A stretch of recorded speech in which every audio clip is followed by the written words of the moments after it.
Or are you introing? Yeah. Cool. Yeah. Hello and welcome to the Just Interesting podcast. Welcome to one and all joining us live on YouTube as we broadcast this live to all our lovely viewers and later date listeners on a podcast platform of your choice. With me, Robin, today is Martin. How are you, Martin? Hello, bonjour. Yes, pretty good, thank you. Pretty good. The whole issue with the clock saying back and going forward, and I've survived it. That's well the done. first thing. That's a positive. I'm afraid one of us hasn't survived it today. There's no Alex today because the clocks have just confused him so much. He'll be here in an hour. I'm not even sure if that's right. I always get really confused. I'm not sure. But anyway, yes, he's on the wrong time. He's on Scottish time, of course. Yes, which is a time unto itself. They're so fiercely independent these days. They've created their own time. Yeah, and no one knows how it works, including Alex. No, exactly. So that's him. Yeah. But I'm good. How are you? I'm all right, thank you. I interrupted you. I realised I asked you how you were, and I interrupted you. No. Yeah, I'm right. Similarly confused by the time zone. See, it's not even a time zone change. Just tired. We just moved the clocks. Yeah. Are you excited to talk about TikTok? Oh yes, yes, I am. I'm interested because of the ramifications of this, and it's political, isn't it? But there's also some what I think are potentially legitimate privacy concerns wrapped up in a complicated geopolitical wrapper. Oh, Martin, I love it when you talk geopolitics. It gets me all excited inside. Well, we shall see. I mean, it's an interesting one, and even for people that aren't on TikTok, I know that perhaps some of our audience is, some of it isn't. It's still interesting regardless, because the ramifications it has. Are you interested? Are you excited? I'm very interested to hear what you say about this. Everything you just said has got me even more excited. For those reasons, it's a kind of feels like something that they've been talking about for years, and I've always been a bit like, that'll never happen, and now it might be happening. And of course, what kind of precedent will it set? Also, I've been very aware that as people who have a presence on social media and do stuff for YouTube and podcasts, and we're on Twitter, TikTok, we should probably get involved in TikTok. And I've resisted for years just because like a 50-year-old man, I just don't understand it. And now the government may have made my decision for me, so it's fine. It's all right. I'm absolved of that failure to communicate. I also want to know what people listening to us think. And if you're joining us live, I see there's a bunch of you in the chat already. Thanks for joining us. Please do share your thoughts as we discuss the governmental decisions, not just one government's, but many governments' decisions to ban TikTok in some form or another. The reasons why, as well as Martin said, the possible ramifications of that decision. We're joined by a whole host of lovely people. We've got James Linton, 17, who's sick, but still listening to us because he's a crazy glutton for punishment. Cat Jab, Jay Millsy, Bushlight, The History Archive. Hey, Old Greg's Creamy Baileys, Captain Wonky. Hello. Matt 101, Andy Jones, Kilgore Trout, Jonah Isaac, Amy Licious, Cozy loads Martian, of people. Disturbed Jaws, and Josh and AM. Host of people. Lovely people joining us live. I would say, in fact, just Disturbed Jaws is a long-time listener, first-time live show. Ooh. So welcome. That's good. Oh, lovely.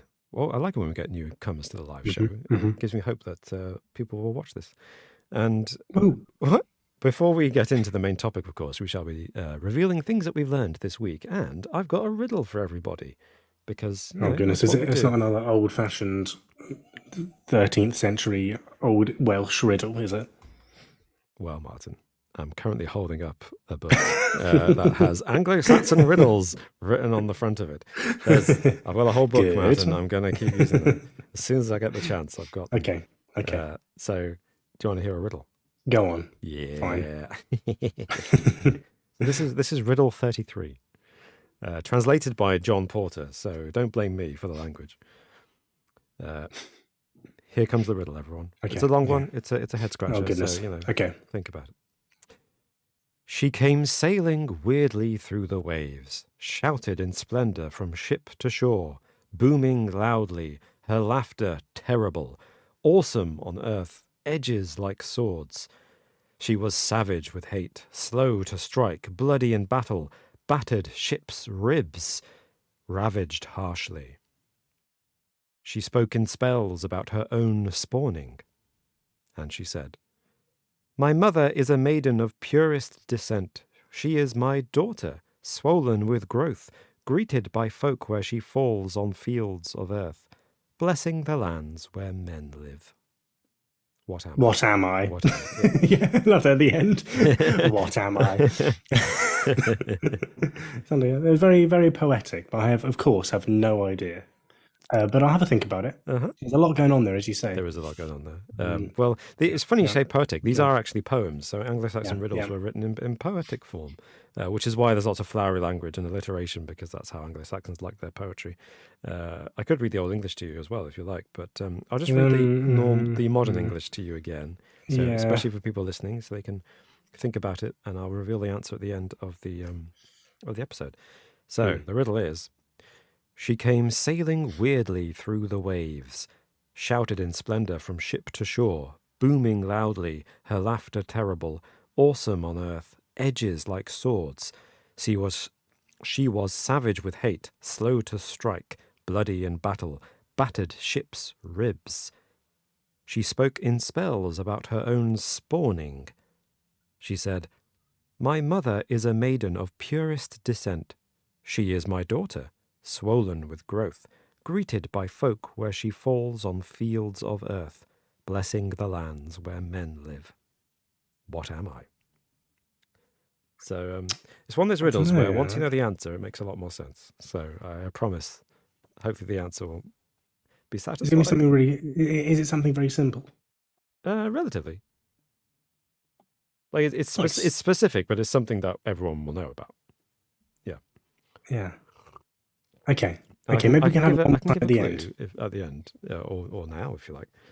Actually, someone actually in the comments is getting there. They're getting there. Okay. Actually, they're close. Okay. Cool. It's not Matt 101. Sorry to call you out, Matt 101.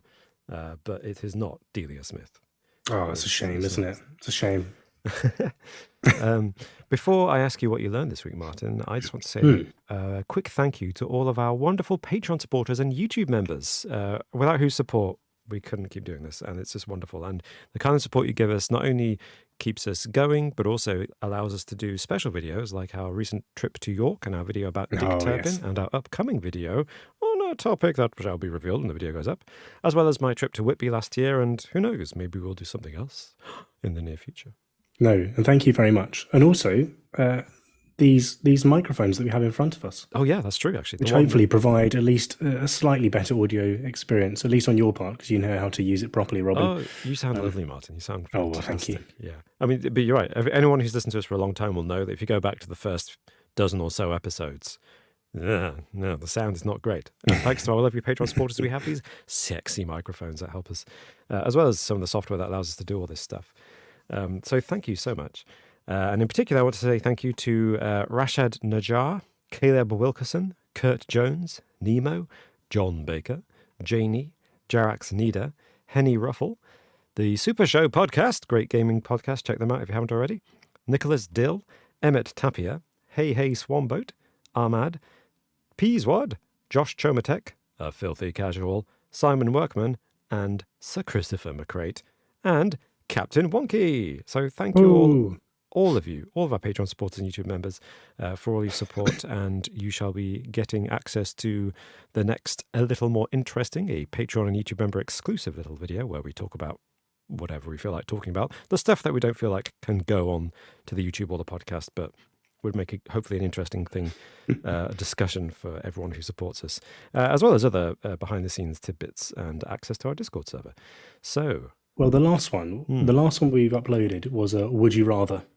We went through lots of different scenarios of Would You Rathers. So if you're interested in finding out what we'd rather do out of a variety of options, head on over and have a look at that, because it was a good laugh. I think it went on for quite a while now. It was a surprisingly long one. As always, I think we overthunk. We overthunk it. And a simple Would You Rather question became quite a deep conversation. Yes. It went on for a while.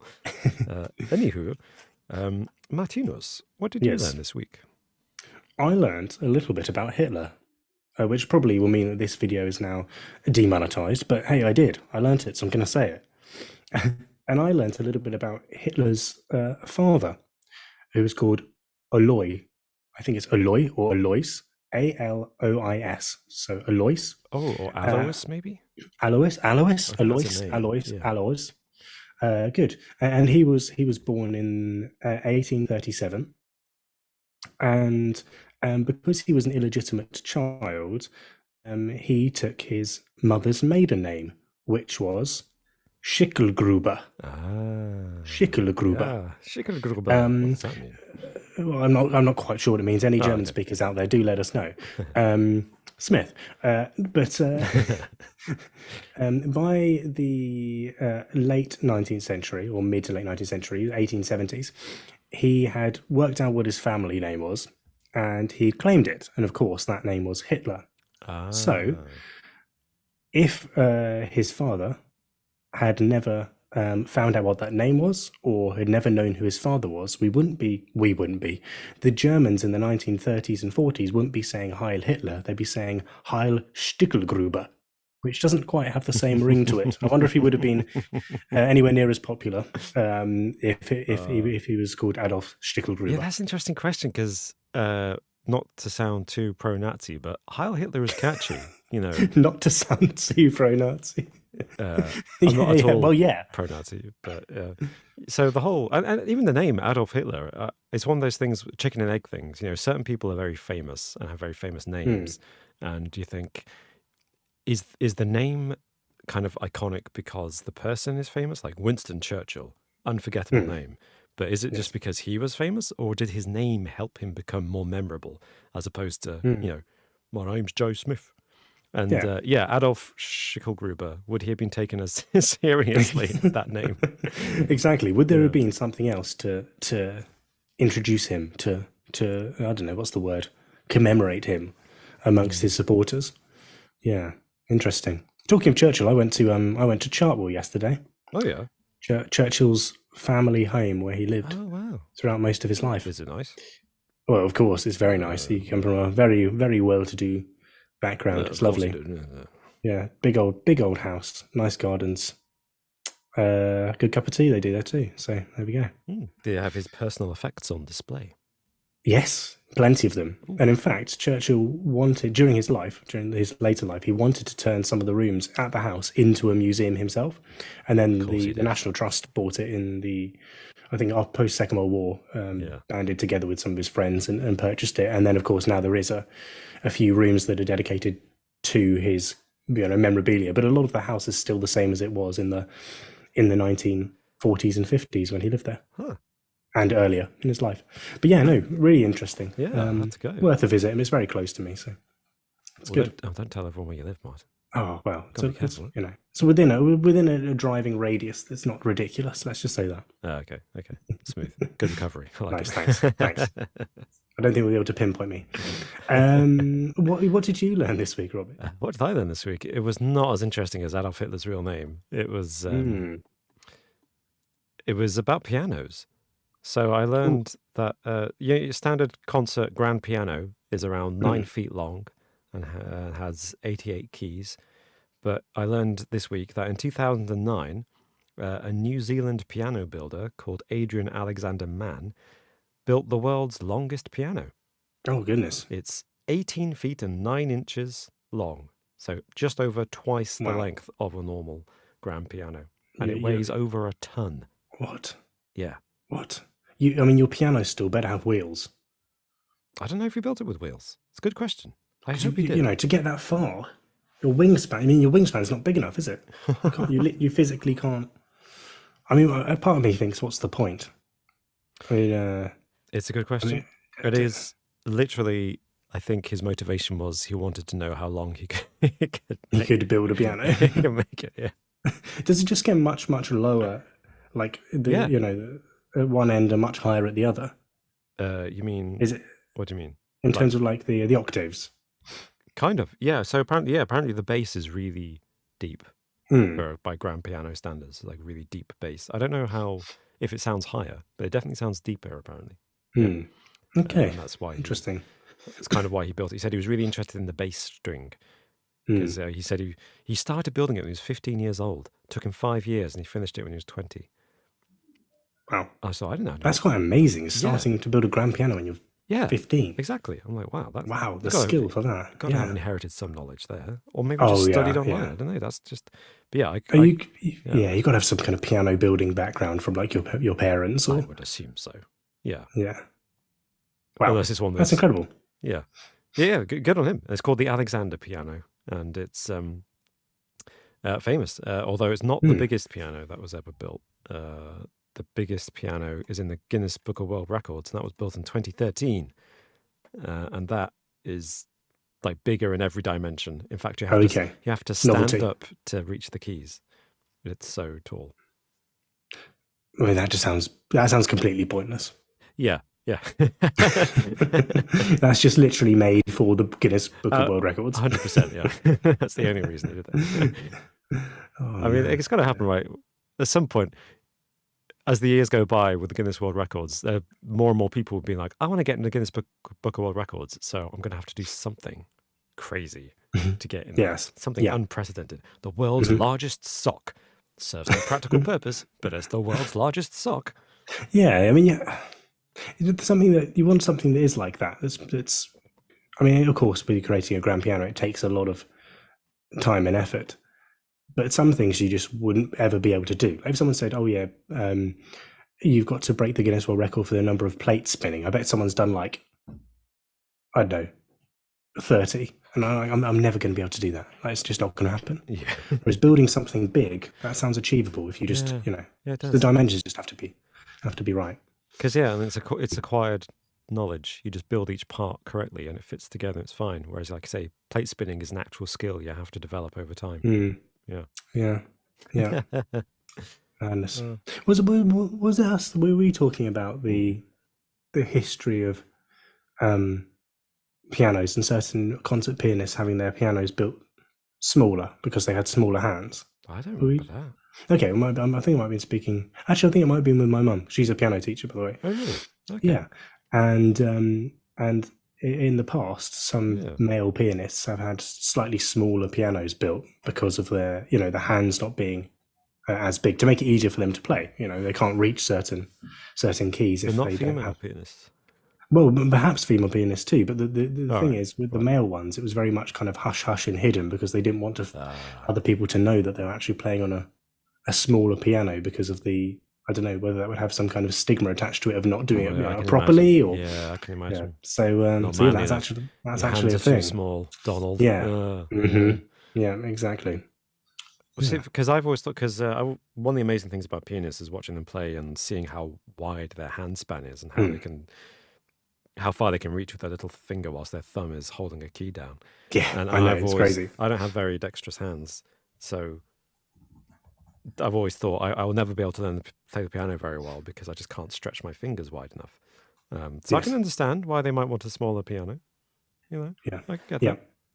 I know. Yeah, no, it makes a lot of sense. Like, yeah, it's got to be done, right? I think it's a known thing now and isn't so much of a stigma. But in the past, it has been an issue. So fair enough. Well, cool. Before we move on to our main topic, are there any comments that you'd like to respond to, either from the chat or from previous videos, like last week's podcast or anything like that? Yes. So I've got a comment from Liam O'Rourke. Hopefully I've got that right. Liam says, "I'm looking forward to the clocks going forward. I'm working nights. I will lose an hour, but still get paid for it." Oh, that's nice. Pretty good. But then, do they pay you by the hour? Do they pay you the same amount when the clocks go back? That's the only thing, right?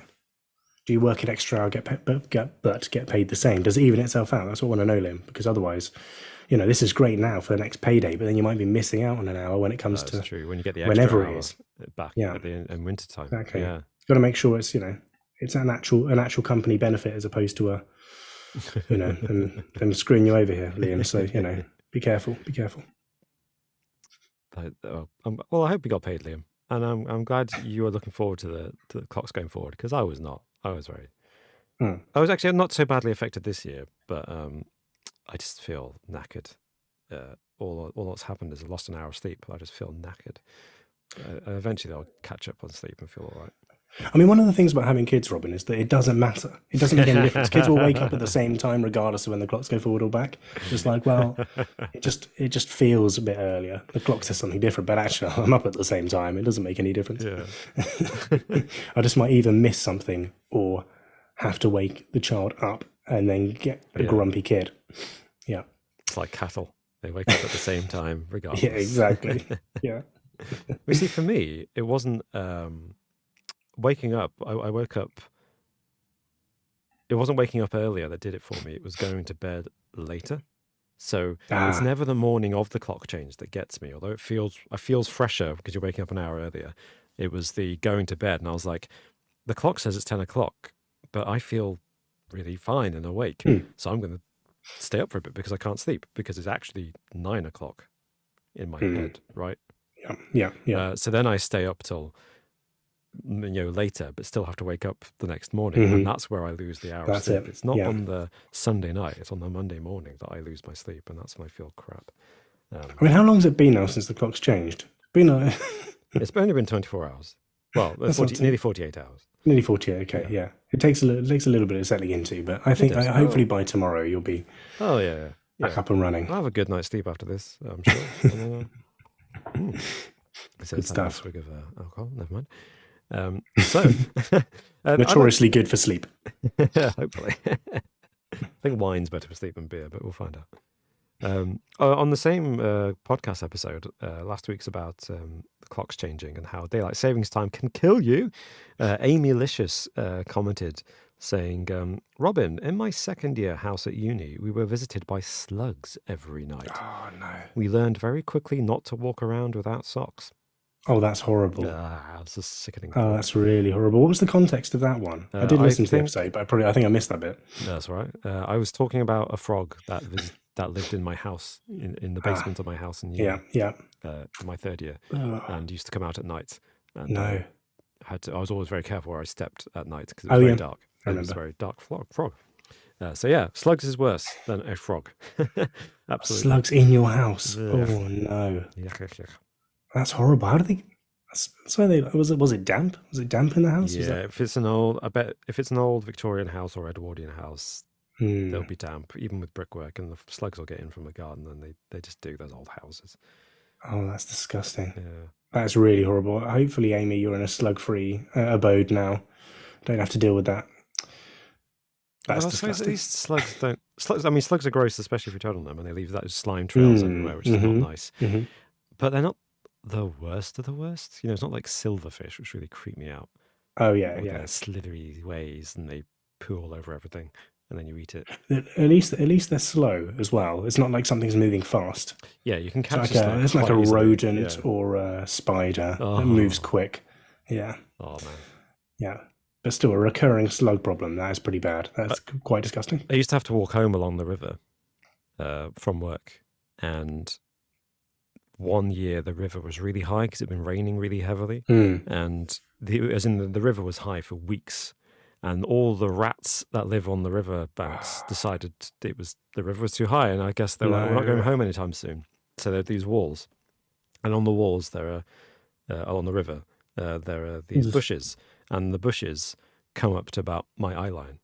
Oh, no. And one night, I was kind of walking alone. And this is nighttime, so it's about 11:30 night because it'd been a late shift. And I was walking home, and I could kind of sense things moving in the bushes. And I was like, the bushes are moving, but there's no wind. What's going on? And I just looked, and there was a rat dead, up on my eye line, looking straight in my face. And I jumped. I jumped and got as far away into the road as possible. I was like, I don't care if there's cars coming. There's a rat. And my eye line, and I'm gonna get out of it. Was it a big rat? It was a big rat, yeah. And then when I looked, there were loads of them. They were all climbed up into the bushes because of the river, and they were all just sitting in the bushes, looking, waiting for unsuspecting victims. Captain Monkey says, "I have rats and tarantulas as pets." Yes, I imagine so. But they're cute rats, aren't they? Well, yeah. One of my good friends had a rat when he was younger, and it was kind of grim actually. It was on like it was often on like the kitchen side, like eating an apple and stuff. It was a bit. I mean, it's different from like a sewer rat, right? But still a little bit odd. Yeah. It's quite affectionate, it'd come up and brush up against you and stuff. Oh. But I'm not sure if I had a pet rat that I'd just leave it running around the sides. No. In fact, I wouldn't have a pet rat for long because of a cat and a dog. And a dog, yeah. In fact, I mean, this is I'm going completely tangential here, but do you remember the song, that kind of nursery rhyme that says, there was an old lady who swallowed a fly. I don't know why she swallowed a fly. Yeah. Perhaps she'll die. Yeah. Yeah.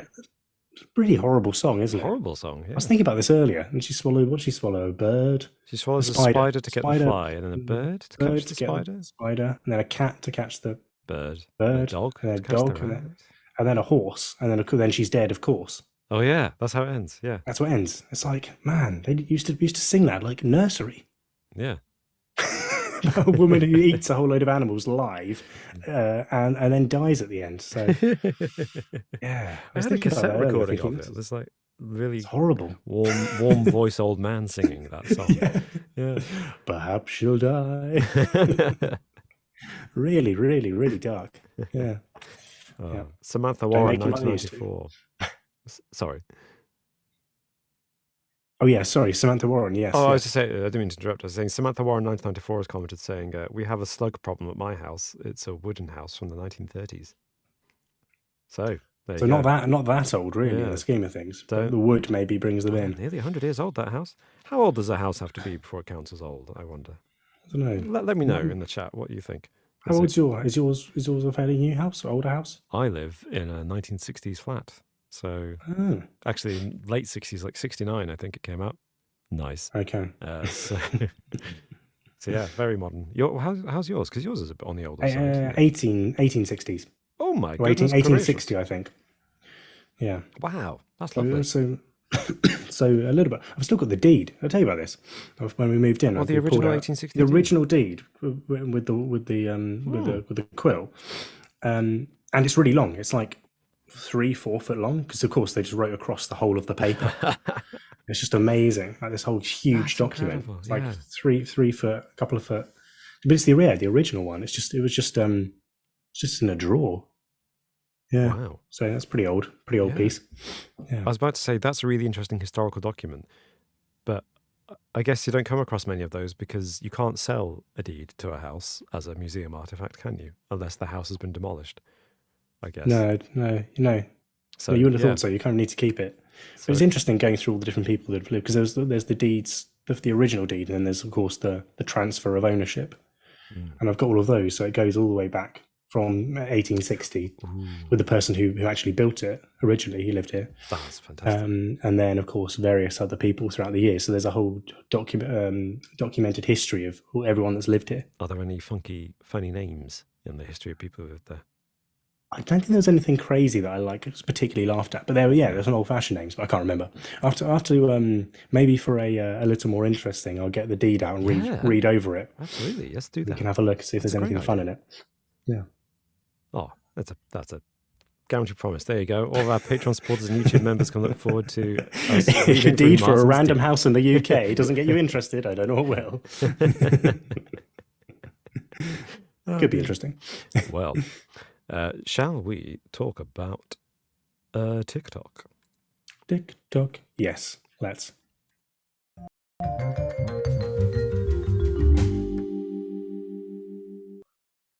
So, TikTok. Martin, do you want to introduce this, because you may be slightly better informed on the actual kind of situation as it stands? Yeah, I can give a little bit of background to kind of set the scene that we can discuss. So yeah, TikTok. Just a bit on TikTok. So TikTok, I think most people know what it is, right? Video sharing platform, primarily short form. Surpassed 3 billion mobile downloads worldwide. So a huge user base, and 150 million users in the US alone. They've got the headquarters actually in the US, in LA, and 5 million businesses use it as well, which kind of will become more important when we discuss kind of the implications of banning TikTok, of Sorry, course. can I interject there with a Yeah, of question? course. How do businesses make use of TikTok? Yeah, well, everyone's on, aren't they? Like for marketing, so like Coca-Cola will be Oh, on it, okay. like Right. Nike, and Right. they'll create content that appeals to people, Right. Yeah. and people follow them, and they can share their products, etc., etc. Okay, like a Facebook page or a Twitter page, Yeah, yeah, or they exactly. have a It's exactly TikTok. the Yeah. same. Yeah. Okay, I get it. Yeah. In a lot of ways, it's very similar, but of course, appeals in general to a slightly younger demographic than something like Facebook, Mm. and the content is quite different. Of course, it's produced for mobile, so it's in that 9:16 format. Why am I going into aspect ratios? It's in a vertical format, and it launched in 2017 for iOS and Android for the majority of markets outside Wow. of Yeah. China, because China basically have their own version of it. It isn't actually interconnected with the global version. It's their own version, which Huh. has its own restrictions and infrastructure based on Right. Chinese government policy. They're quite different restrictions Mm. for TikTok in China and for all social media in China. You look at YouTube, and YouTube's banned in China for a variety of reasons. They don't want anything that kind of conflicts with the regime's message getting through to users. So they've got their kind of own version. But anyway, the US version of it came about as a result of a merger between ByteDance, who are like the parent company, Mm-hmm. and Musically. So that happened in 2018, and then it basically became like TikTok as we know it today. Right. Right. So, like all social media platforms, TikTok, of course, collects loads of information about its users, primarily to like improve like the user experience, but also to like tailor ads to users as well, Mm-hmm. and to target people specifically with both content and adverts. So, in terms of like the metrics that they collect, these include the device that you're using, your location, so like your IP address, your search history, the content of your messages, and of course metrics like your gender, your age, what you're viewing, and for how long you're viewing it for. So a variety of different metrics. And the thing to kind of note here is that these metrics alone aren't any different from what other Yeah. platforms collect. So there's Yeah. nothing really unique about that. That's not in alone by itself. That's not the worrying thing. Like they're collecting this stuff, but that doesn't really matter on its own. And this data is stored by TikTok, not in China, but in the US. I think it's in Virginia. I think I watched a video and they said the recent one at the hearing, and the CEO said it's in Virginia and Singapore, but I think that they're actually building infrastructure to house it. In the US totally, and for this to only be able to be accessed by like vetted personnel in a company called TikTok US Security. So they're basically trying to portray the image that okay, actually this data is stored in the US. It's nothing different from what other platforms are collecting, and only certain personnel can access it. Yeah. And haven't they? Sorry to interrupt, but Yeah, I yeah. remember something about this in the news. Uh, didn't they? All the US users they required some dedicated servers which are based in the US by a company called Oracle or something. Yes, that's right. Who Yeah. who so all the US users of TikTok, all their data is on these servers Mhm. in America, and they're not accessible, at least officially, by Yeah. China and by the Chinese side of the company. Can't Well, access it. that's right. But it's supposedly by only vetted personnel. But as we'll get on to, there Uh-huh. have been some concerns amongst US lawmakers in particular, because there have been some breaches around this. Mm. So when we look at TikTok currently and the state of it, there have been concerns around privacy, and the fact that China, of course, has a bit of a reputation for like surveillance and data collection, and it's really a question of how TikTok will use and handle this data. And so the real concern actually is around the potential for the Chinese government to access users' locations, and then give this data from ByteDance, who the parent company, to the Chinese government. Mm. Because under Chinese law, firms like TikTok and others gathering data are required to help the Communist Party when they request it. And that's the crux of this. So it is really a question of trust, and whether TikTok can be trusted to act as a private company, which they are. They're owned 60% by investors, outside investors. So can they be trusted to not hand this information over to? It's worse than that, isn't it? I thought TikTok was a wholly owned subsidiary of ByteDance, which is the Chinese company. Yes, but I think 20% of it is owned by ByteDance, but 60% of it is owned by a variety of investors. 20% of it's owned by the founder. Right. And so these are just the different players who are in there. But the main thing is that it's not owned by the Chinese government. Right. It's supposedly separate from the Chinese government. Yeah. But it's partly headquartered in China. And the Chinese law means that every company has to basically... ByteDance is, TikTok isn't. Yeah. So the TikTok itself is in LA, I think. Okay. But yeah, so what's to that's... stop ByteDance from sharing any information from TikTok? Well, that's it. Yeah. We live in a, interconnected global world, don't we? There's nothing stopping it. And a lot of this actually comes down to a data breach that happened in 20... Oh, I'm going to say, when was it? It was in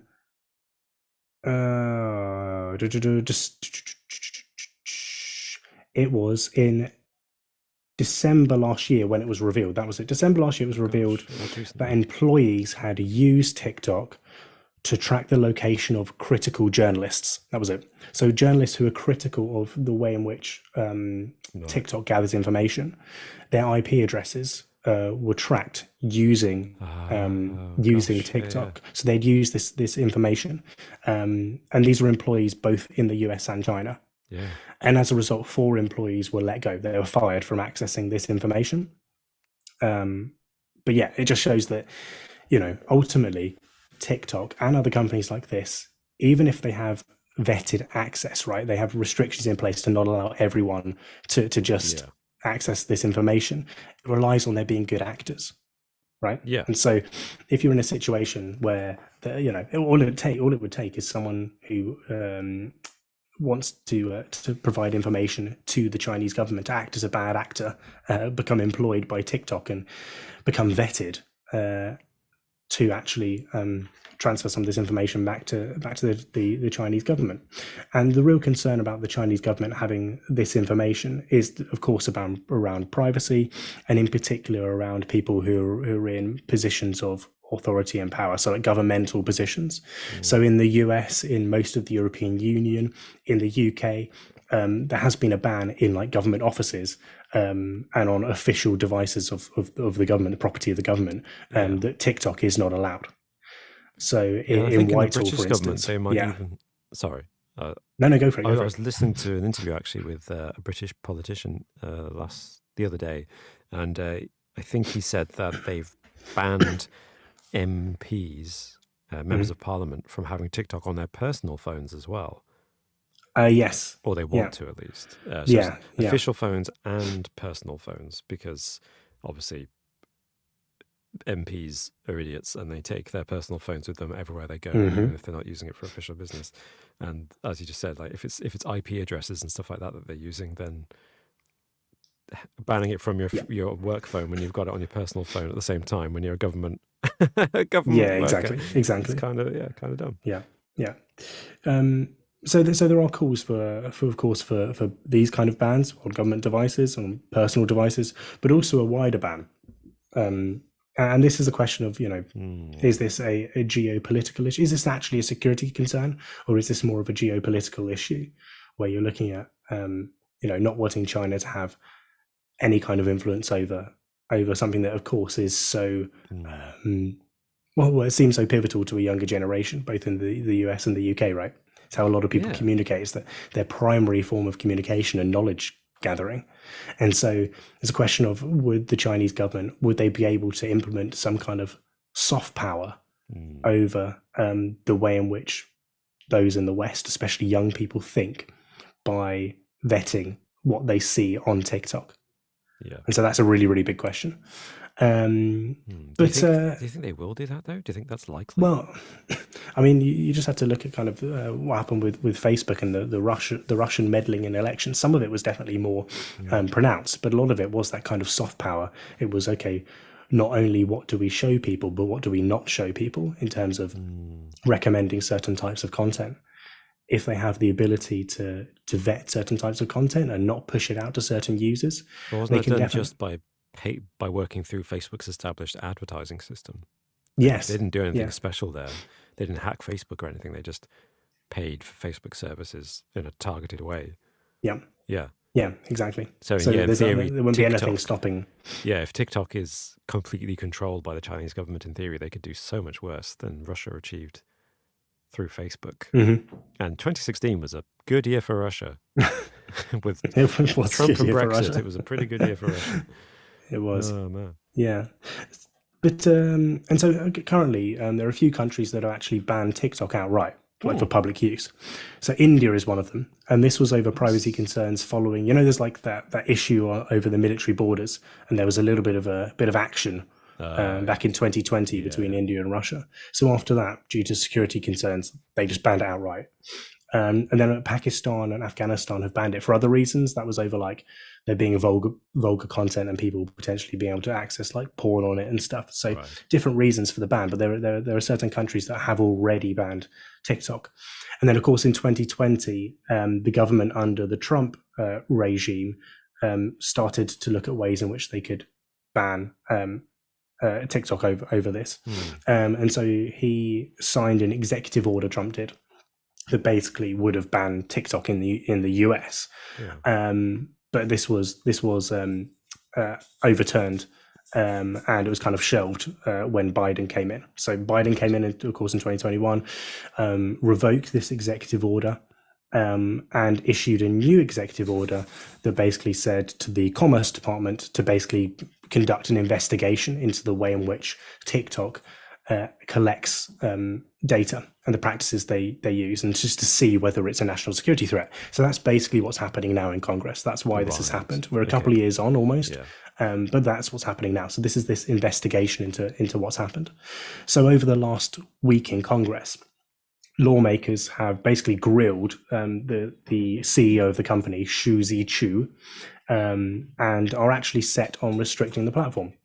It's a little bit unfair on the CEO because he was essentially having to try and prove a negative.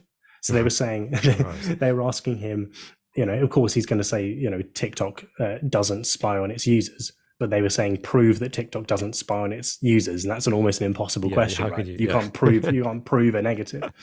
So some of the questions that were asked were pretty stupid as well. It's like, so does TikTok have information? When you connect to TikTok, will it have information over your IP address? And it's like, well, yeah, you're connected to the internet, so yes, but that's the same as any app, right?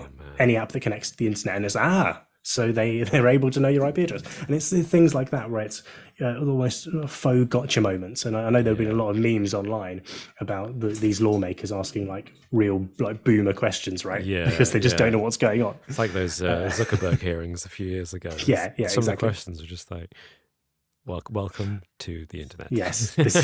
Yeah, exactly. So the latest is that Kevin McCarthy, the US House of Representatives Speaker, basically has said that lawmakers are going to move forward with legislation to address these concerns about TikTok. So that's where we are. So action is going to be taken to, it seems, restrict TikTok in the US, or at the very least prevent the ByteDance from having certain bits of information on US users. And both Trump and more recently Biden have given almost an ultimatum about ByteDance having to sell the majority of its shareholding to US companies for it to continue to operate. So half of ByteDance's revenue, or TikTok's revenue, comes from the US. So it's estimated around about $7 billion will be generated this year alone from TikTok. And of course, if it's banned in that market, it will have a huge impact on the shares and also the revenue. And so they've been encouraged to sell it to a US stakeholder, so that kind of a US company has that access over. In fact, has the control over access. I read the other day about ByteDance, and I think they were valued in 2021 at something like $440 million. Right. Yeah. Or maybe it was billion, and now they're half of that. They're down to 200. Which, I mean, yeah, it's the world's smallest violin is playing right now, but they've lost half of their stock market value just in 2 years. And I think it's directly as a result of this investigations announced by Biden and the possible bans that might ensue. I remember way back when, Robin, I was in touch with ByteDance. Oh, yeah. Over, of course, syndicating or delivering the channel that shall not be named content onto various other platforms, and ByteDance was one of them way back in the day. Yeah, we did a deal with the devil. This was pre-TikTok. Yeah. Gosh, well, I didn't know that. Yeah. Well, you did a great job, and thank you for all that you did. I had no idea that we had any relationship with ByteDance or potentially then TikTok. Were we ever on TikTok on the channel? Yeah, TikTok came a little bit later. It wasn't really the quite the right platform for. It could have been. It wasn't the focus, definitely. The serious documentaries. Yeah. So, I have a few questions I'd like you to answer if you can, after everything you told me. The first question is it worth it? What they're doing with TikTok? Is it worth banning TikTok? I mean, it seems like a lot of the data gathering is exactly the same as other platforms. So on the face of it, like, obviously, it seems just like a bit of a power play, right? It's like you're a Chinese company. Whether the concerns are legitimate or not, it seems like it's very much, we want to restrict Chinese companies having an influence over US citizens. Yeah. From a very basic level. But then you look at the security issue with those 4 bad apples, both in the US as well, US and China, sharing the IP information of journalists, and it seemed like their security over quite sensitive information isn't that great. And any time that there's a law in place about, especially with such a brutal regime about having to legally share information, if the Chinese government went to ByteDance and said, you have to share this by law, otherwise X, Y, and Z will happen, we'll shut you down, being one, but possibly worse. You're going to do it, aren't you? And you're going to say, no, we don't share information, even if you did. So I think the concerns are legitimate, but not because ByteDance is in bed with the Chinese government. Or I bet if it was up to them, they'd say, no, we want nothing to do with you at all. You're jeopardizing our private company that's still worth 200 billion or whatever it is. But yeah, I mean, it's undeniable that the Chinese government have influence over all aspects of life and all companies that are operating within China. Even to get your content onto Chinese social media platforms as a Western content producer is incredibly difficult. Right. when it's a Chinese. So there is like quite tight restrictions about what can and can't be seen to try and influence the soft power, to influence what's being shown. So if they have the opportunity to influence young, impressionable US audience even slightly, then my guess is that they're going to take it. So I think that the concerns are legitimate, but it does seem like a political point scoring game when you look at these hearings and some of the arguments against TikTok. Yeah. And do you think it will be sold then if they do just sell if ByteDance were to sell their share in TikTok so that it becomes solely US owned? Do you think that would solve the problem if it's just behaving like every other social media? I think it would go quite a long way, wouldn't it? I mean, yeah, that puts them in an impossible position, doesn't it? Sell it to a US company, or else it doesn't make Chinese business look particularly strong if they're having to sell for a political game. Yeah, would that solve the issue? Perhaps, but it might not be in their best interest to do so. Yeah, I feel like. So yeah, I'd like to know what your opinion is too. Like, so you've done a great job of explaining it. So thank you for that. And it does sound like pretty conclusively there's a danger there, an undeniable danger with TikTok, even though it operates just like all the other social media platforms out there, because it is so under the thumb of China and the way the Chinese government operates. Clearly, there's a danger there that China's going to use it against us, and we already know that they do stuff. Lots of spying, including it was China, wasn't it, that was using one of their apps to track the GPS location of people's phones in government facilities, so they could start building maps of the insides of the Pentagon or something. That kind of sounds right. I think it was China. I can't remember what the app was, but there was something.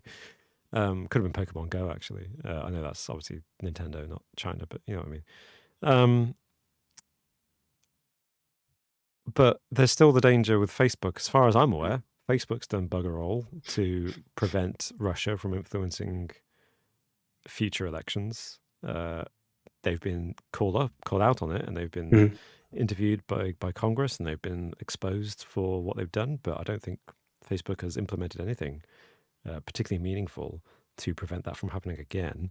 And then, of course, Twitter has actually taken a step backwards under Elon Musk in terms of trying to crack down on fake news. They introduced a lot of things to make it easier for people to discern between fact and fiction. And now Elon Musk is rolling that back considerably. So if you're going to let them get away with it, presumably the argument is, oh, we're in a free society with a free market, and we have to let these free white people do what they want to do. But this company is under the thumb of a government that we don't like. What's your view on? And I say I'm asking this because in Britain we're doing the same thing as America. We're kind of going in the same direction when it comes to TikTok, and Britain tends to follow America's lead. And I think Britain is typical of the Western world in general, and where America goes, the rest of us tend to follow. In Europe, in Australia, in South Africa. And that's a big portion of the world, and a lot of the world's biggest economies and the superpowers of the world are contained in the allies of America, North America, of course, the USA. So my question is, if they're doing this for TikTok now, is it setting a precedent that could lead to trouble further along? Because today China is the enemy.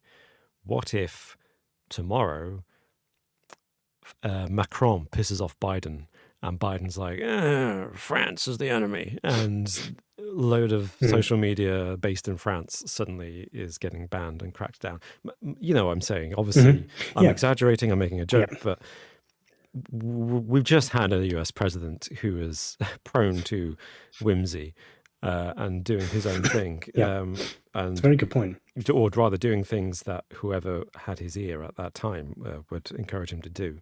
So can we trust the systems, particularly of the West at the moment, to always make the right choice? Even if right now we can argue that, yes, it is the right thing to take TikTok down or try to force TikTok out of Chinese hands.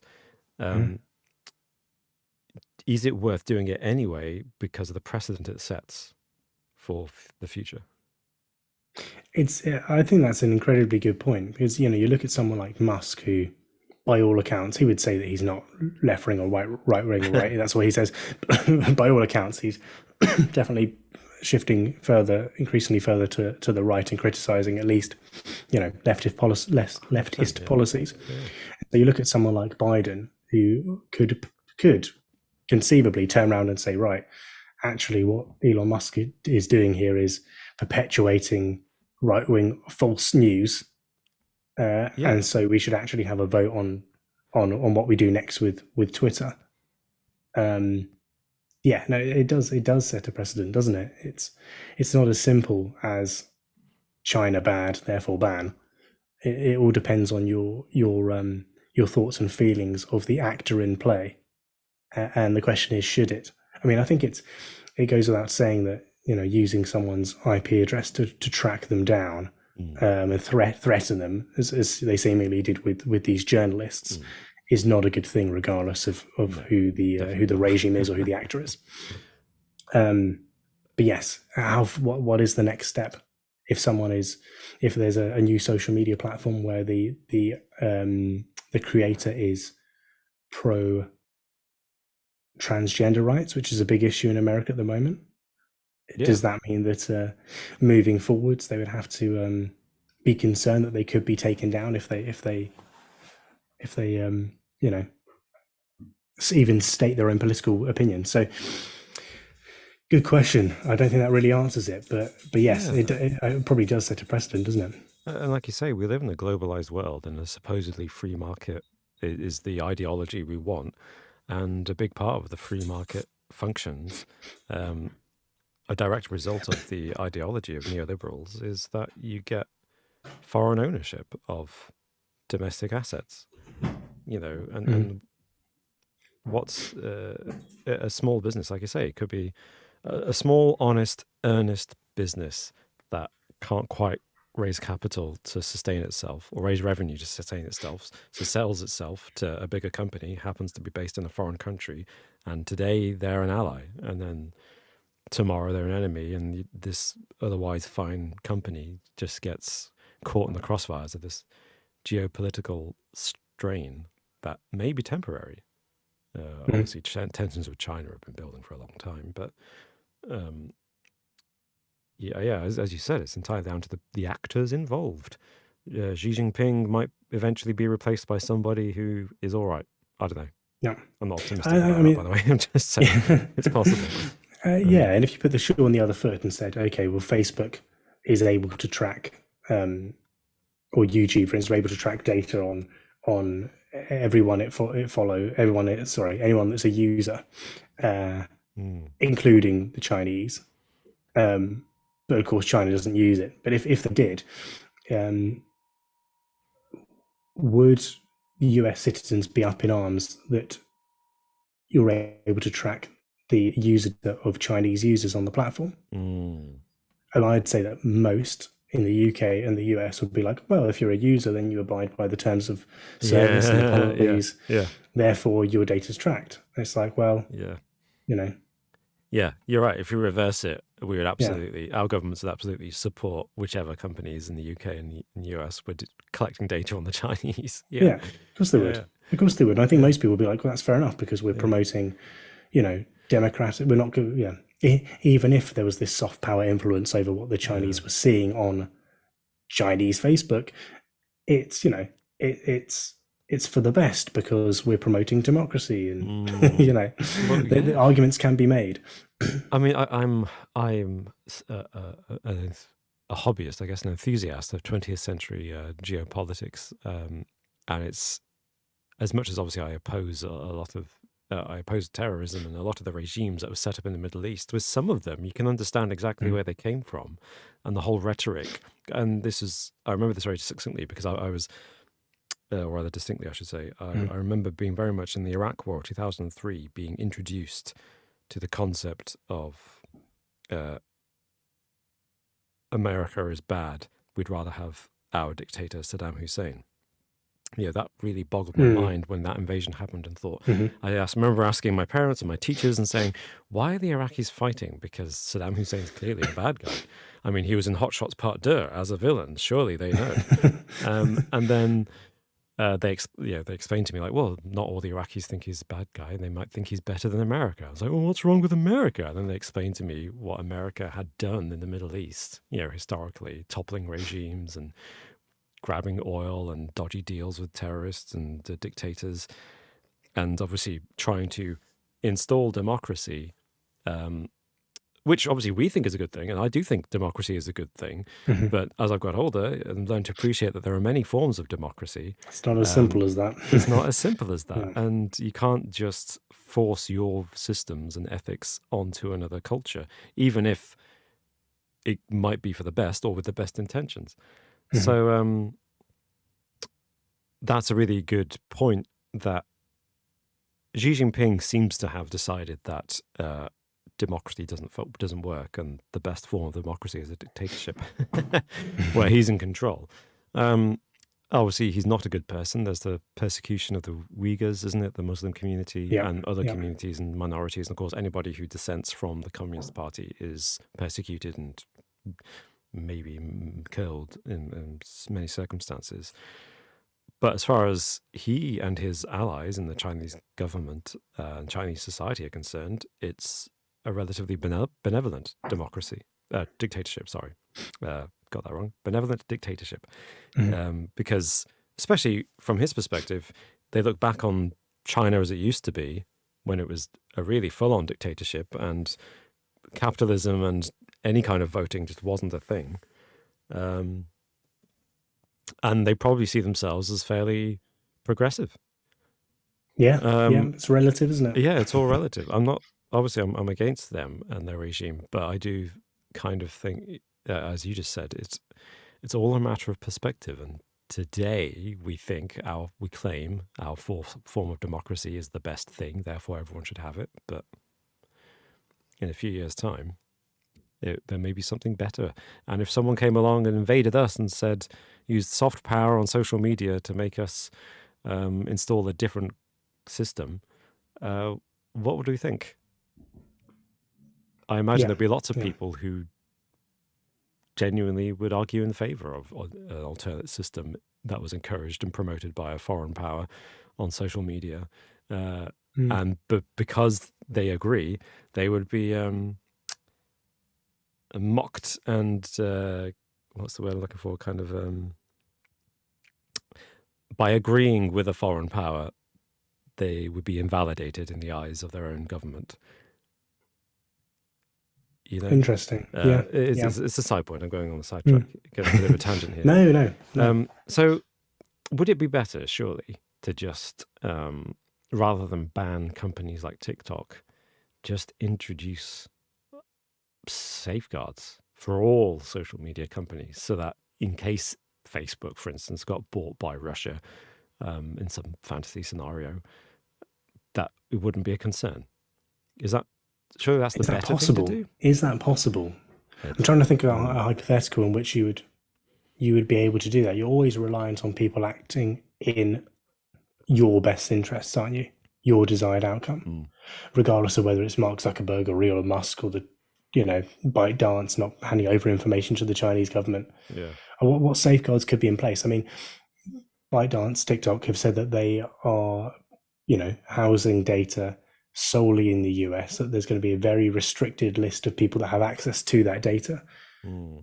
Is there much more than that they can do to convince people that that they're not going to hand over that information to the Chinese government? Because even if you've got US citizens in the US having access to that data, no one from China, ByteDance, is allowed to access it. You're still relying on people acting within your interests, aren't you? Your best interests. So I don't know if that can be done. I'm not sure that's possible. No, I look forward to how history and society views our era of social media usage. I'd like to know if it will get worse or better in terms of the individual's privacy. In 100 years' time, if you were to travel forward 100 years, tell people, oh, this is what we did with all this social media. And they look at you and be like, you let them do what with your personal information? You agreed to those terms and conditions? It was just a little box. It was just easy to tick. It was easy to tick. Just said that. It's like, I didn't care. I just got adverts. That's all that happened to me. That's all I noticed in my life. Some adverts. Yeah. I wonder what they think. It may get worse. Who knows? They may be like, you were so privileged. You had so many safeguards in place. All they used was your IP address and your personal. They asked for consent. My gosh, yeah. It's a tricky one. Sorry. Sorry, Robin. Sorry. Could you finish what you're going to say? Apologies. I was going to say, I put a poll into the chat, the live chat, and said, should we ban TikTok? And it was hovering at about 50-50 for a while, but recently I think after you've explained the dangers, Martin, it seems to have swung in favor of yes, we should ban TikTok. I'd be 68% to I'd be 32. interested to know how many people just want to ban it because they just don't like it, and the typical user base on TikTok as well. Yeah, Being well, there annoyed have been a few comments to that trends. effect, I think. Some people seem to be a little prejudiced. Who knows? Maybe Oh yeah, YouTube is not the place to have a poll about TikTok. What do you think? Desolator Magic. You do realize that China and YouTube are both banned in China, right? Facebook and YouTube. Yes. Yeah. Yeah. Yeah. The example earlier was a purely hypothetical of Yes. if YouTube was available in China, but yes, of course, it is banned in China. Driving with Matt, I see Elon Musk's Neuralink is back in the news. I'll have to have a look into that. I haven't seen that back in the news yet. No, I haven't seen it either. He's it. made some progress, has he? I imagine so. Always claimed he has. Yeah. Okay. Yeah, I mean, it's cool. The China point. The Facebook and YouTube being banned in China is a good point. It's worth making that because, if anything, that reinforces what you were saying, Martin, which is that we frown on China for doing that, don't we? Yes, obviously we assume, I think correctly, that China has banned them because it doesn't want Western influence. It wants to more tightly control its people. But what is banning Chinese influence through TikTok, if not a way of controlling what your people think? It's just the point. The emphasis is different. China presumably wants to contain the limits of knowledge that people in its country have, whereas we want, in the West, the governments want to keep people as open-minded as possible, in theory, free from influence from foreign powers. But it's effectively the same thing. It's banning a company because it is owned by a foreign country and therefore can be used to subvert your own government's attitudes. I'm interested, Robin. What do you think are the next steps on this? How far do you think the US will go? And do you think that will start a chain reaction amongst other nations of putting in place similar either outright bans or at least restrictions on how TikTok is used in their country?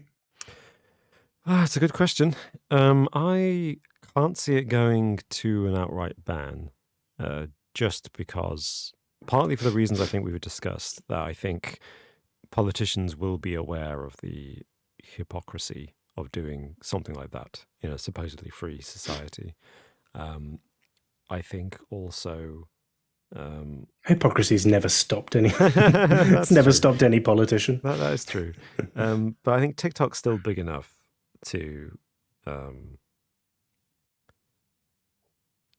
pay its way out of being banned, if that makes sense. Okay, interesting. I also think so.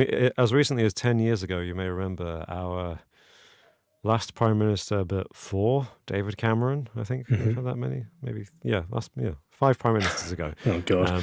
That's crazy. How is that 5 ago?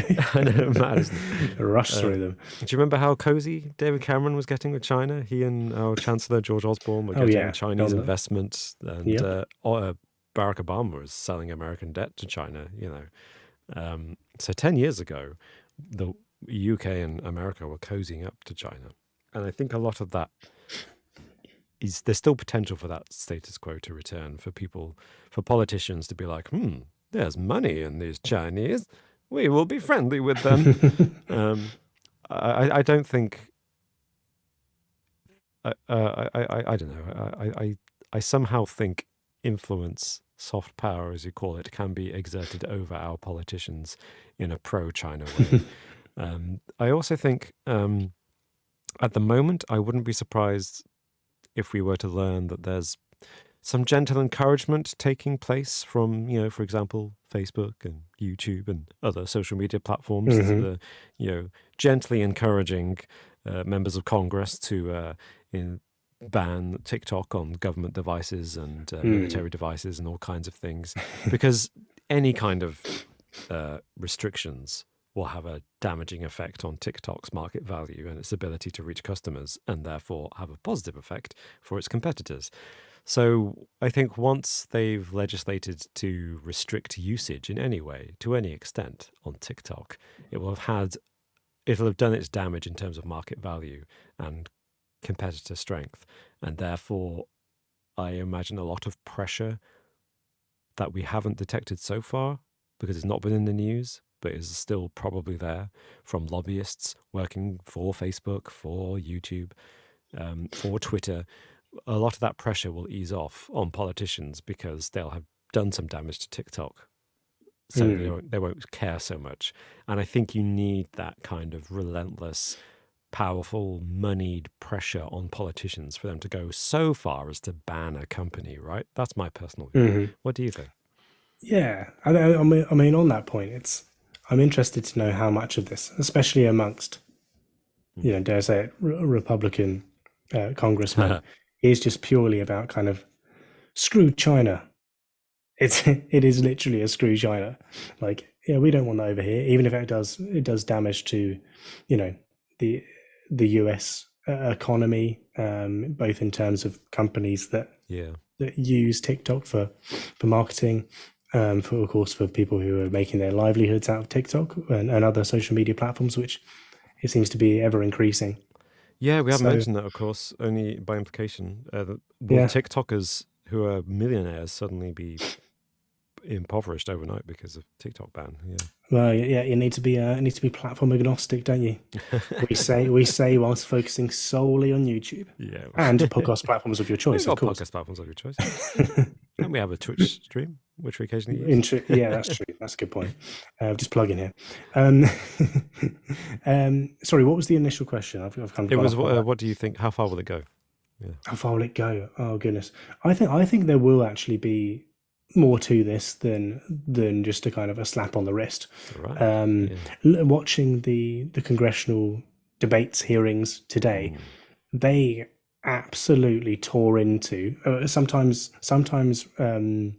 with information to support, but sometimes just shouting over the CEO of TikTok. And I'd be very surprised if some legislation doesn't come into place that has a meaningful effect on the ways in which users in the US can use the app. I think they'll definitely be pushing again for US control or a higher percentage of the ownership over TikTok to be US or at least not Chinese based.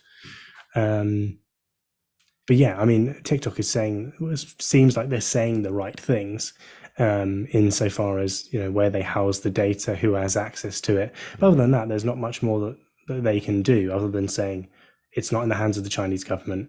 It's not owned by the Chinese government. We have security systems in place. There's not really much more they can say. It does seem like the knives are out for them, even though they are doing their best. And they're doing what every other social media platform does. It's just that connection with the Chinese government. But I think that it's a political point. It's political points across the spectrum because the Democrats and the Republicans are both united on this stance, right? An anti-Chinese stance is just American, isn't it? It's not politicized as much. But isn't there a risk, especially for Joe Biden, who a lot of his votes come from the younger sector of the population? Well, if he banned TikTok or restricted its usage in a way that's inconvenient for people, would that cost him a few votes, maybe? It might do in the short term. I think if he does it soon enough, I've got to be honest, like if TikTok went under, within 2 weeks, there'd be something else, either from an existing platform with maybe like YouTube Shorts, Instagram Reels, or a new platform would spring up and do exactly what TikTok is doing, but be American based and be successful. There's that migration to a new platform. So I do think that it wouldn't actually make that much difference in the eyes of that electorate. I think there'd definitely be people that have built their careers in there and have millions of followers, and then suddenly that's all gone. That would be like, I have to start again from scratch. Yeah. But yeah, I think that's probably a small percentage that are going to be drastically affected by this. And most people that are users will move on very, very quickly and move to the next. Yeah, you're probably right. The next thing. Maybe we should start building it now. The TikTok equivalent. We'll call it Tic-Tac. Tic-Tac. I like it. Refreshing. And then we get sued by TikToks. We will get sued by TikToks. Who owns TikToks? I don't know, actually. Must be one. I bet they're owned by it's going to be, isn't it? Like Kraft or... Yeah. I'm going to say Unilever, but Unilever do the soap, don't they? And Kraft do food, Who owns TikToks? I mean, I'm interested now. Ferrero, okay. Oh, really? Huh. Yeah. Did not expect that. Aren't they like I don't want to get this wrong. Is it Ferrero who like the crime family? there is this risk of sounding racist. I was going to say probably, but actually, just because they've got an Italian or Sicilian sounding name doesn't mean they're criminal. But No. you're probably right. No, yeah. It's them or Ferrari, one of the Ferraris. In the comments, it's interesting. Got currently, should we ban TikTok is still 68-32% in favor of banning it. But a few comments. We've definitely got some people like Driving with Matt, who just seems to have, sorry to use this word in association with you, Driving with Matt, but possibly psychopathic hatred of TikTok. Just going to say, it says exile them from the earth. I feel like that's oh wow, that's an extreme position there. That's quite something. I think, Matt, are you a not a fan of TikTok in general, or the position with ByteDance and the Chinese government? Would you just not like TikTokers? Because I think we can all say that we've had a fair share of absolutely annoying shit come up. Yeah, not the company, the people on it. Yeah, burning hatred for the people. Just doesn't like teenagers. Fair enough. Yeah. Fair enough. Yeah. There are some.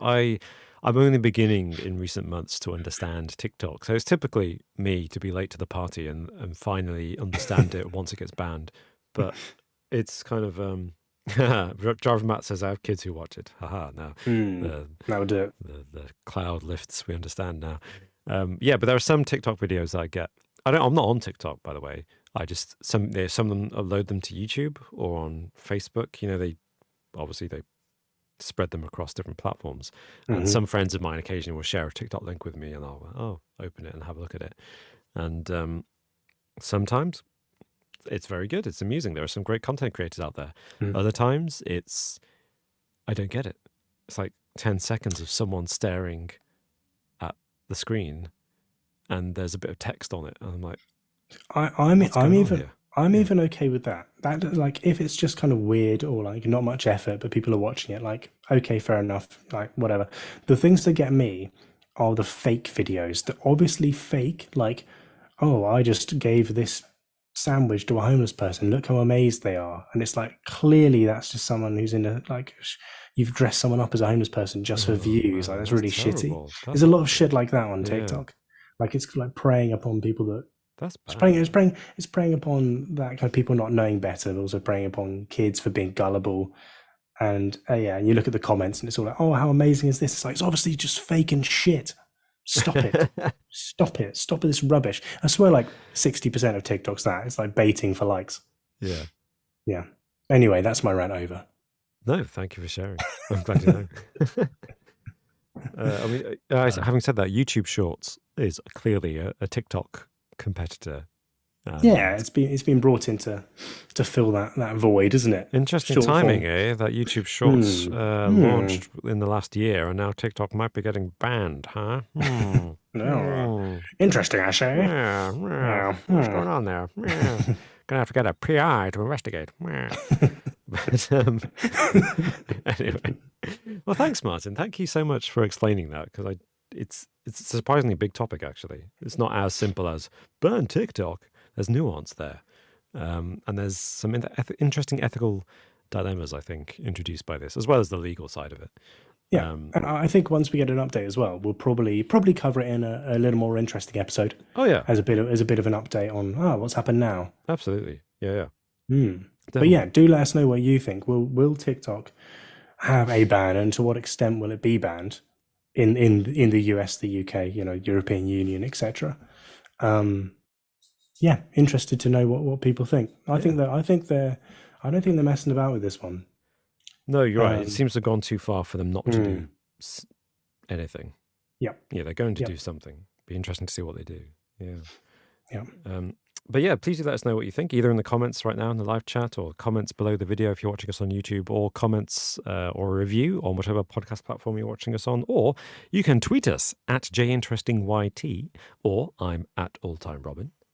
And I'm at MartInteresting. Hey. Wonderful. Oh, Alex didn't interrupt you. Oh, that's good. I know. Well done. Yeah. I know. It's a shame, really. I miss it. Oh. Yeah. The only reason we miss him. But now that I think we'll bring the discussion to a conclusion there. And would you like to know the answer to the riddle? Yes. Can you read it one more time? Oh, absolutely. Yeah, I'll read it one more time. So this is Riddle 33 from the Anglo-Saxon Riddles book. Thanks. You're welcome. In case someone wants to... In case I want to just go and look at that individual page in my local library. She came sailing weirdly through the waves, shouted in splendor from ship to shore, booming loudly, her laughter terrible, awesome on earth, edges like swords. She was savage with hate, slow to strike, bloody in battle, battered ship's ribs, ravaged harshly. She spoke in spells about her own spawning, saying, "My mother is a maiden of purest descent. She is my daughter, swollen with growth, greeted by folk where she falls on fields of earth, blessing the lands where men live." What am I? Blessing. That's the thing. But there's the first bit. I'm like, oh, that sounds like a thunder or a storm. It does, doesn't it? Yeah. And then it's like blessing the lands and like speaking in riddle. What? Speaking in magic spells. What? That doesn't really add up. Yeah. So it's made harder by the fact that it's a translation of a poem, so the language is trickier than a usual riddle might be. My first initial thought way back when was like salt or something. Salt? Okay. I don't know why. I just like the blessing the lands and like sharp as a sword and like I see. Ravage, yeah. I don't know, but that doesn't make any sense. I was thinking like some kind of storm or thunder was what I had in mind, but I don't really know. I mean, that is really good. That's really good, and it's not a million miles away. I'll give you a clue. It is something elemental. Oh, right. Water. So yeah, a lot of people have guessed rain or a storm in the comments, which is similar to you thinking. And the beginning, it does sound a lot like a storm. And water, you're absolutely right, but it's a particular kind of water. And I think the real clue is in the line that she battered ship's ribs. Battered ship's ribs? Battered ship's ribs. What's the rib of a ship? Ships at the time, Anglo-Saxon times, there's 9th, 10th centuries, they were made of wood, so they had a kind of rib-like structure. Battered them. Oh, like rain or hail or snow, sleet. Yeah, I mean, it talks about battles. So what kind of... Is there a form of water you can think of that might defeat a ship? By battering? Ice. Yes. Ice. Yes, the answer is an iceberg. Oh, an iceberg. Yeah. Which is why it does that tricky thing of saying that my mother is also my daughter, because it's water, so it blesses the fields as rain, and then it swells up as a river, and then it gets bigger as ice, and it's wasn't too far off. You did really well. That was I wouldn't have got that. Not kidding. Would not have got that. I'm rubbish at riddles, and that's a particularly tricky one. I think it's because a lot of the riddle elements were of the different types of ice. Ice as water, ice as... Yeah. So it's like a sword, icy sword, yeah. And Driving with Matt guessed ice, and by all means, give yourself that one. That was a good one. Cool. Well done. So thank you, and I hope that riddle was satisfying to everyone who's listening to this and didn't mind. Tell me, genuinely, tell me if you want me to stop with these Anglo-Saxon riddles. I just like the excuse. Especially when there's just two of us, I feel like let's go for a harder riddle so we can spend more time discussing it. Exactly. But you got it, and that was amazing. Good thinking there. Well, not quite, but got a part way anyway. That's good. Well, very good. There's about 70 riddles in total. I could keep going. It's better than some of the rubbish ones that you find when I'm trying to look up a riddle. They're always rubbish. Oh yeah, they're terrible. So definitely a lot better than that. I mean, there's a couple of rubbish ones in here. There's one of them's like a one-line poem, and it's like, where is it? It basically is the answer. It's like, I'm a bucket. Like, that's not a riddle. That's just a sentence. I think they got confused when they wrote that one. But do you think at some point we should do one of those those extended story riddles on a little more interesting? So it's like you have to answer like brown yes, door no, and a red door, and the woman goes in the green door. Which like what happened? Or like this is the scenario of what's happened. How did you get there? And you have to answer like yes, no questions and stuff. Yeah, we should do that. Yeah, maybe as a whole episode. It'd be fun. Just because it would take us a whole episode just to figure that to get the bloody thing right. Yeah, we could do that. I think that'd be cool. Awesome. Nice one. Well, thanks, Robin. This Oh, is well, good. thank you, In Martin. Alex's absence, I think we've done okay. Yeah, hopefully he'll wake up Hopefully, we've in the near entertained future people. and get off TikTok. The man's giving all his Exactly. data to China. Yeah. Madman. Happily. Yeah. There Well, we thank go. you all for listening, and we shall see you next week at the usual time of 9 p.m. GMT 9 p.m. BST, British Summertime. Yes, very next good. Monday. On YouTube, streaming live, but of course it will then be available to all of our audio platforms of whatever podcast platform you listen to us on. And thank you again to all of our patrons and YouTube members. And you'll be getting your exclusive, a little more interesting, coming up later this week. And feel free to follow us on twitch.tv/just_interesting if you like watching us play games from time to time. And if you've missed our past Twitch streams, they are available or being made available on Just Games, second channel that we started just to upload our Twitch streams to, because they disappear after a fortnight on Twitch. So we thought it would be nice to keep them for posterity. So feel free to go over there and have a watch.